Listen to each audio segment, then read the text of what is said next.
तो हम सभी चिंता से चिंतन की ओर अग्रसर हो रहे हैं।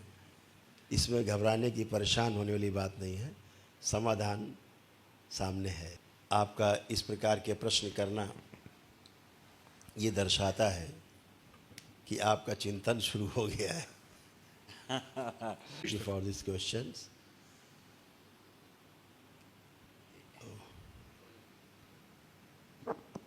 अच्छा, अभी तो भोजन में आधा घंटा है। एक सवाल था, लेकिन वो थोड़ा साधना से अलग है, इसलिए इसको बाद में लेंगे गुरुदेव। किसका है? ये पुरुषोत्तम जी का है। ओ, पूछ दिया जाए, हो सकता है अच्छा। कुछ सलूशन निकल आए। क्योंकि यह गुरुदेव के चरणों में नमन। गुरुदेव,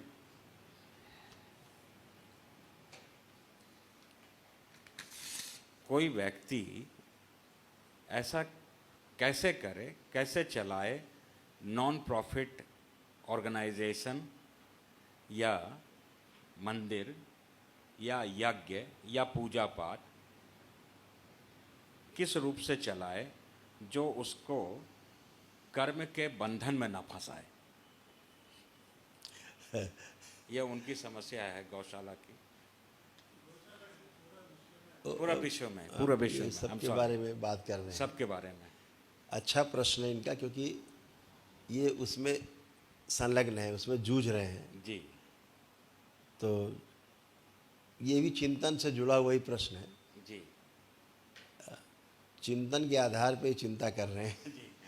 अगर चिंतन इनका नहीं होता इस विषय पे तो ये प्रश्न नहीं उठता है कि जो कर रहे हैं ठीक कर रहे हैं। तो आपका जो प्रश्न है कि हमारा भोग न बने, हाँ। ये सोचना ही गलत है कि हमारा भोग बनेगा कि नहीं बनेगा। ईंट पे जाना हो गया। ये यहाँ प्रश्न ही नहीं है, प्रश्न नहीं है। ये प्रश्न इसलिए आप में उठा है कि आपने पीछे बहुत कुछ अध्ययन कर रखा है, कुछ चीज़ें देख रखी हैं, समझ रखी हैं।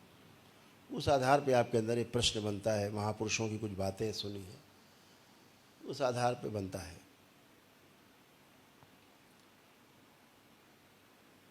ये सारा जो जुड़ा हुआ किस्सा है जो आप कर रहे हैं, आपके अंदर समाज के लिए कुछ करने का भाव ही तभी उत्पन्न होता है जब आपके अंदर चिंतन शुरू होता है। क्योंकि चिंतन सबके लिए है और चिंतन के अर्थ में किया गया कार्य कभी भोग नहीं पैदा कर सकता। वाह।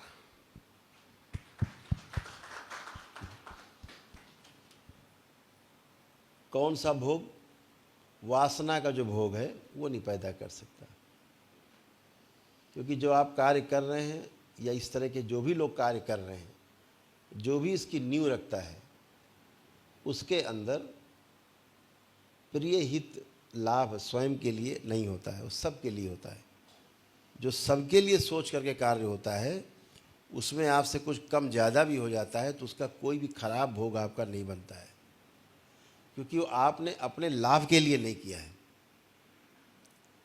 अपने प्रिय को देख करके कोई निर्णय नहीं लिया है, अपने हित को देख के निर्णय नहीं ले रहे हैं। सबका प्रिय हो, सबका हित हो, सबका लाभ हो, ऐसा चिंतन कहलाता है। मेरा प्रिय हो, मुझे ही लाभ हो, मेरा ही हित हो, ये चिंता कहलाती है। तो जो जीवन में जो 4.5 क्रियाएं हैं, जो हमारे वृत्ति में, जो हमारा विश्लेषण एक क्रिया है और दूसरी क्रिया है तुलन। तुलन में प्रिय हित लाभ भी है और तुलन में दूसरे तराजू में न्याय धर्म और सत्य भी है। तो वृत्ति के आधार पर, वृत्ति की क्रिया के आधार पर हम विश्लेषण करते हैं। तो विश्लेषण किसका करेंगे? या तो एक सीढ़ी नीचे उतर के करेंगे मन का, या एक सीढ़ी ऊपर चढ़ के करेंगे चित्त का। बुद्धि का विश्लेषण हो नहीं सकता, क्योंकि बुद्धि तो खुद ही विश्लेषण करती है। बुद्धि तो करने वाली है।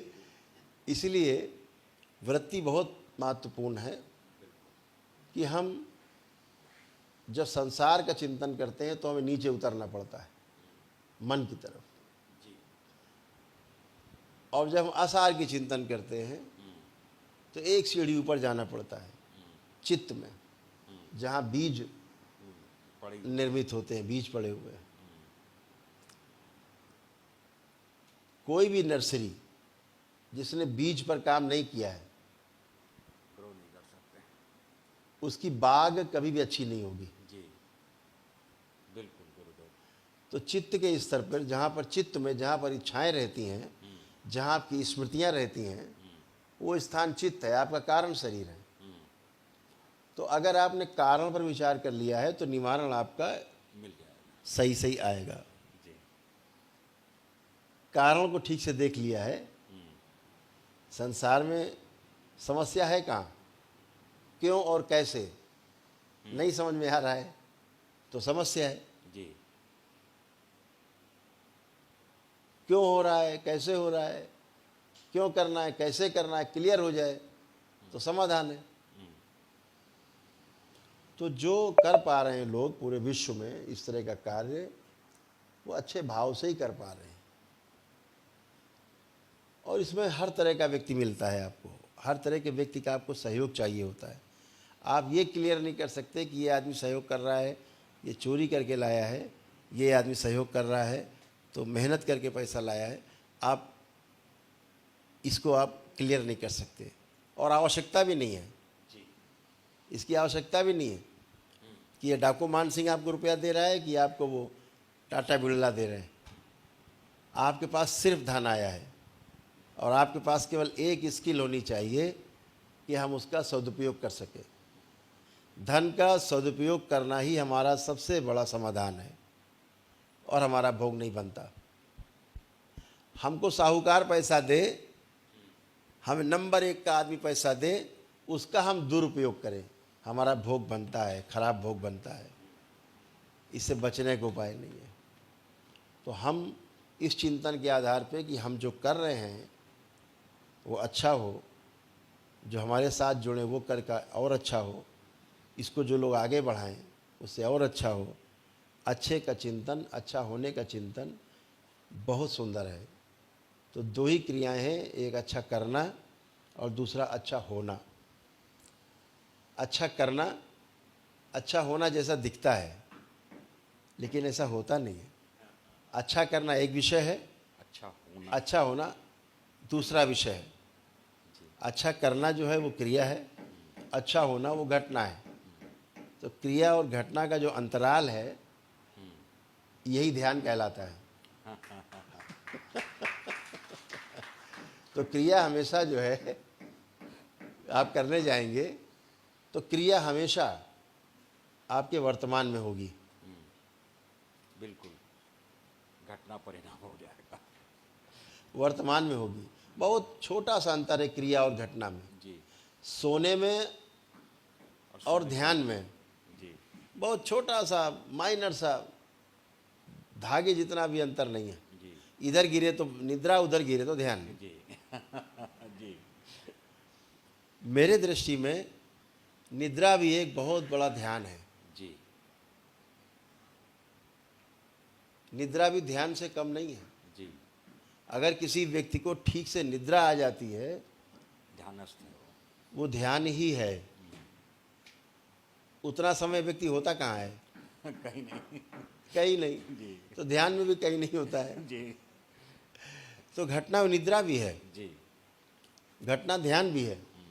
निद्रा कोई क्रिया नहीं है। जैसे मेडिटेशन एक क्रिया है, जी ध्यान तो नहीं है। जी अल्टीमेट तो ध्यान है। तो क्रिया क्या है? मुद्रा में बैठे, अच्छे आसन में बैठे, सुखासन में, ये क्रिया है। मुद्रा लगा के बैठे, क्रिया है। आंखें बंद की, रीढ़ की हड्डी सीधी की, चेहरे को स्माइली बनाया और इंतजार करने लगे प्रतीक्षा, दृष्टा भाव में अवस्थित हुए। तो क्या है? ये क्रिया है, ये सारी क्रिया है। लेकिन घटना कब घट जाएगी, ध्यान कब घटित होगा, आप जान नहीं पाएंगे। ऐसे ही निद्रा है। आप अच्छे बिस्तर लगाया, बिस्तर पे आरामदायक मुद्रा में लेटे, तकिया लगाया, चादर आदर ओढ़ी, एसी वेसी चलाया, सारा परिस्थितियाँ अपने अनुकूल की और उसके बाद आंखें बंद कर ली। यहाँ तक तो क्रिया है। निद्रा कब आएगी आपको पता नहीं होता, वो भी एक घटना है। तो एक निम्न स्तर पे घटना घट रही है उसको हम निद्रा कह रहे हैं, एक उच्च स्तर पे जो घटना घट रही है उसको हम ध्यान कह रहे हैं। जी दोनों एक जैसे हैं। तो निद्रा अच्छी लेने वाला व्यक्ति अच्छा ध्यान में जा सकता है, ये संभावनाएं हैं।